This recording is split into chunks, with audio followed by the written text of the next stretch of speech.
When we open the pages of Scripture, we see an incredible story unfolding. We see a story of beauty and betrayal, a story of curses and covenants, of destruction and restoration, a place where heaven once met earth, yet was severed due to sin, a promise of a redeemer, a king who would return to crush the enemy, to rescue his people, and to restore the world back to the garden. So how do we get from this incredible epic story in Scripture to what we see today in pop culture Christianity? Get your tickets to heaven now, folks. Get them while they're hot. How do we get here? By preaching a gospel devoid of Yeshua, by living lifestyles devoid of the transformation and the power of the Holy Spirit. And the result is that we see an epidemic, I think now more than ever, of people in my age group, those after me, who are leaving the faith because they have seen hypocrisy and they've been taught false gospels. But some of these false gospels I'm going to quickly mention because they might sound familiar to you. The first false gospel I will call the salvation gospel. Now on the surface level, it's like, okay, what's wrong with salvation? Nothing. Nothing. It is a gift from the Father. It's a gift from God. But the problem lies when our entire definition of being a believer, a follower of Yeshua, is this: say the sinner's prayer to get saved, to go to heaven. Ta-da! That's it. This creates minimum requirement believers when, faced with something from Scripture that's uncomfortable or that they have to obey. They'll ask the classic question. We've probably heard it before. But is it salvific? Does it lead to my salvation? If not, I don't really need it. The next false gospel is one I'll call the hell gospel. It is a harsh gospel devoid of God's love. It is a gospel that focuses only on God's wrath. We know our King is a righteous, holy judge, but he is also a loving Father. Okay, so the next false gospel is one I'll call the shallow gospel. It is the, come as you are, stay as you are, you be you, boo sort of gospel. It's the cheap grace, when Paul says, do we continue to sin that grace may abound? They're like, yeah, of course we do. What are you talking about? It's the live your best life now gospel, and it's really popular today. Okay, so the next false gospel is the irrelevant gospel. It is the, much of traditional Christianity has kind of decided what is relevant to me as a Christian, as a follower of Mashiach, Yeshua. So why can't I continue this tradition of picking and choosing what is relevant or irrelevant to me from the Bible? And when you follow this road long enough, you end up in the land of progressive Christianity, where they've picked and chosen the whole Bible away, and then you end up with no Christianity and no Yeshua at all. Now, the one thing about this false gospel is that it's easy to point fingers and be like, those Christians. But the issue is that a lot of us have actually been here. At one point in our lives, we probably looked at the first half of Scripture and we're like, that's not relevant to me. I'm a follower of Christ. And then God revealed, oh my goodness, it totally is relevant. It's all about Yeshua. It's all about Christ. But do some of us still struggle with the second half of the book? Yeshua's walking as he walked. What did he do? But walking in the power of the Holy Spirit, like Brian was talking about. Do we still struggle with certain things because, it doesn't fit within our denominational paradigm. It's uncomfortable. So therefore, it's not relevant to me. The bottom line is this. If it was important to Yeshua, it should be important to us. Can I just have you guys repeat that after me? If it was important to Yeshua, it should be important to me. So what's wrong with these false gospels? They're all me-centered, self-focused, lacking in repentance, lacking in holiness, lacking in the transformation of the Holy Spirit, and in the end, lacking in Yeshua. So what is the gospel? What is the good news? Just to put it simply, it's the restoration of God's presence. Mark 1:14. Yeshua came into Galilee proclaiming the good news of God and saying, "The time is fulfilled, the kingdom of God is at hand. Repent and believe in the good news." So there you have it. That is the good news. The kingdom of God, the kingdom of heaven is at hand. Repent and believe. But what does this really mean? What is this forgotten gospel of the kingdom? Yeshua said, "I am the Alpha and the Omega, the Aleph and the Tav, the beginning and the end. Before Abraham was, I am. Bereshit bara Elohim et hashamayim ve'et haaretz. In the beginning, God created the heavens and the earth." Now, we all know the story really well, so I'm kind of going to just summarize a few points that I believe point to Yeshua. So we start our story in the Garden of Eden. It's a place of beauty, of life, and of light in God's presence, a place where heaven literally overlapped with earth. It's a place where God dwelled with his creation and walked with them in the coolness of the day with his image bearers.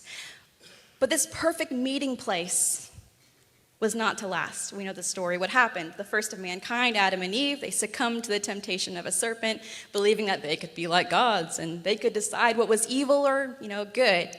And by rejecting God's light, his truth, the tree of life, they inevitably chose darkness. And this opened up, you can say like a Pandora's box, all the darkness, the brokenness, the cruelty, the lust, the sin that we see in our world today. So of course, Adam and Eve, we're like, oh my goodness, what just happened? They go to hide from God's presence, trying to cover themselves with fig leaves. It doesn't work.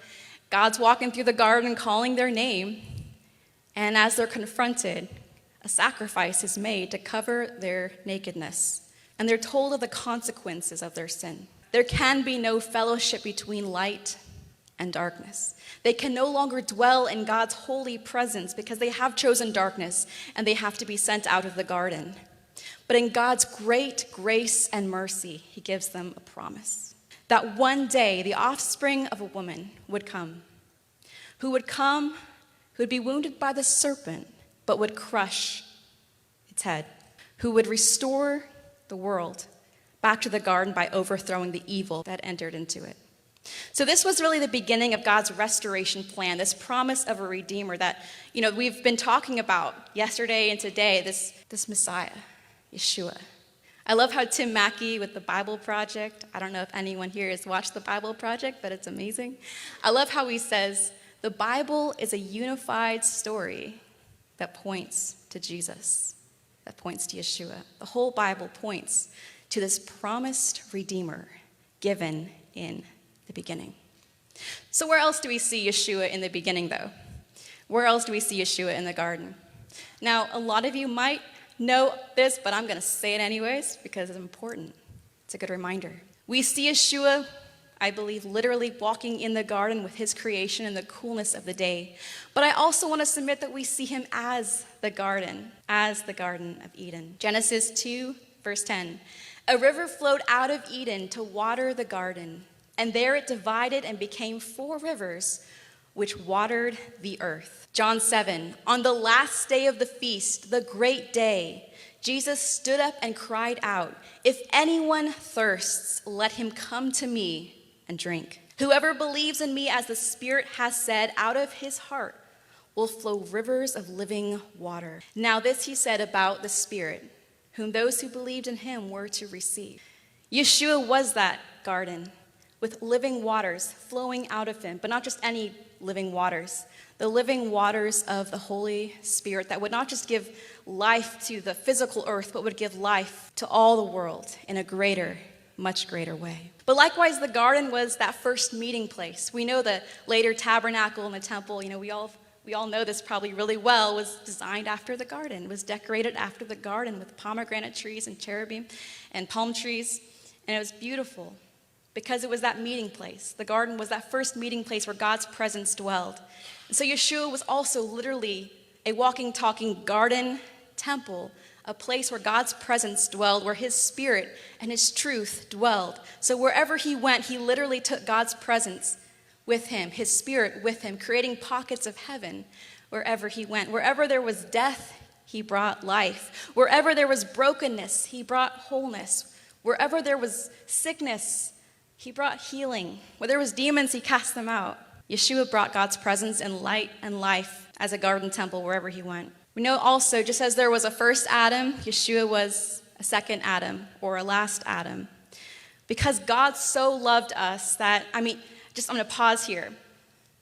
Imagine you had an ant colony in your front yard. You love this ant colony so much, like, oh my goodness, they made a mistake, like, okay. But you love that ant colony so much that you're going to become an ant so you can save that ant colony.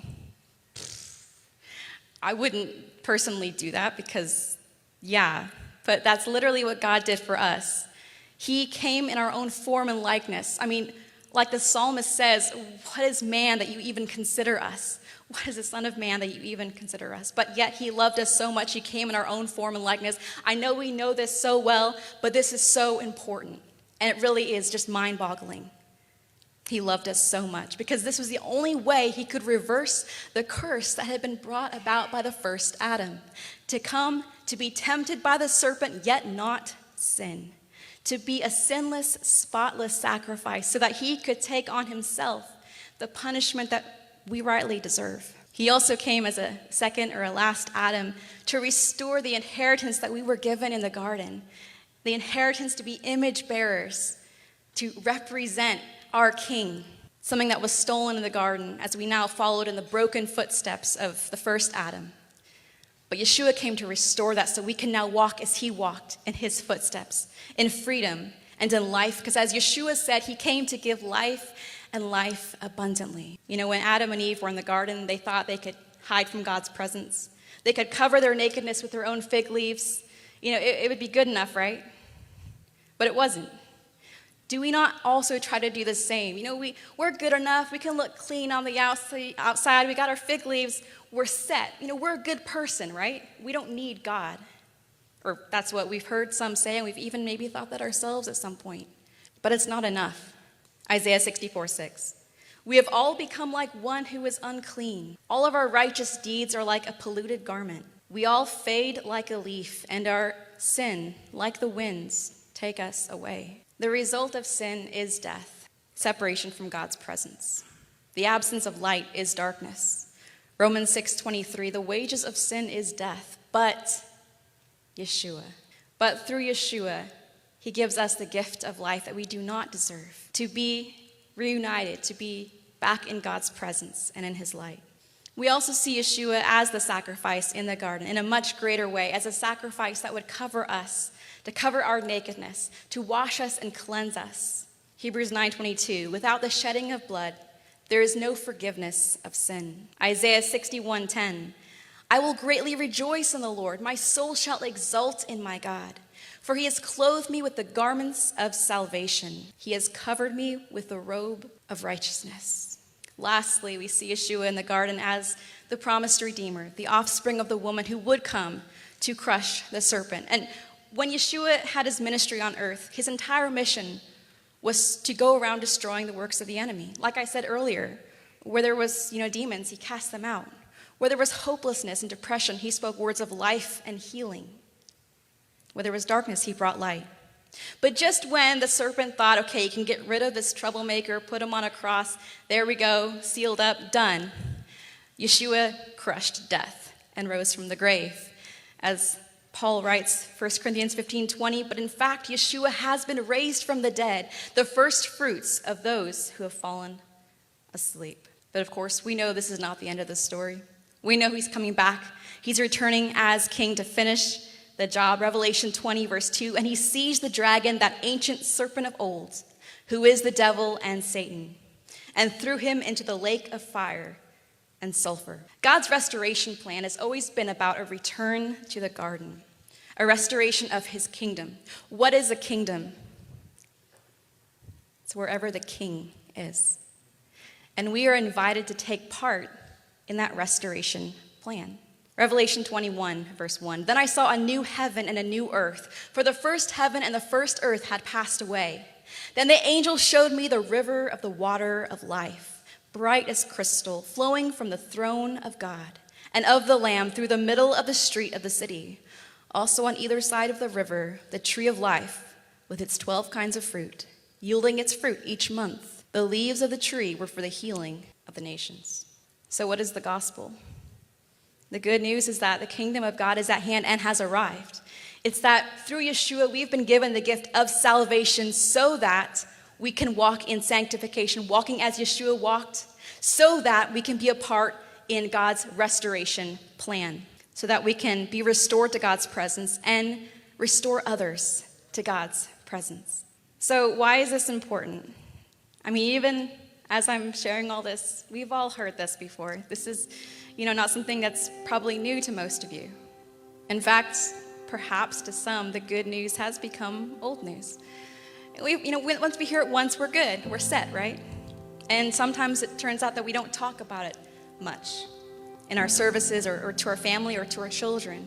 But it's important because just like I mentioned at the beginning of this message, we have a generation of young people who are growing up hearing the lies of the culture, woke Christianity, progressive Christianity, cherry-picking irrelevant gospels, shallow gospels, hell gospels, whatever that might look like. And it is so vital and important that we speak the truth of God into their lives, that they meet Yeshua personally.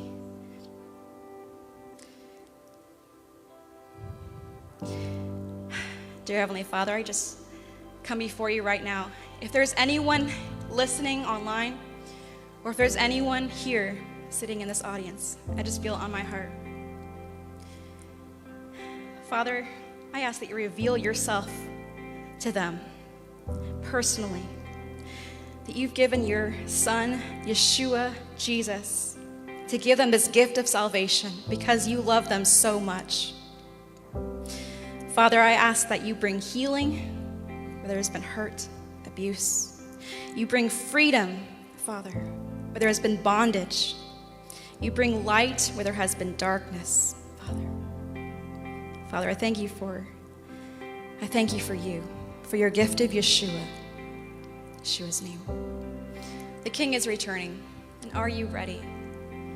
If you have not accepted Yeshua as your Messiah, the time is now. If you have not repented, if there's secret sins that you've been holding on to, it's time to repent, to be washed clean. If you have not yet been baptized, the time is now. We're having baptisms tomorrow. Please come. We're called to be temples of the Holy Spirit, just like Yeshua was, a temple of spirit and truth, carrying God's truth, his word, with us wherever we go, and carrying his Holy Spirit, walking in the power and the freedom of his Holy Spirit, and taking that to others, bringing God's presence with us wherever we go. May the Lord bless you and keep you. May he make his face to shine upon you. May he lift up his countenance upon you and give you shalom.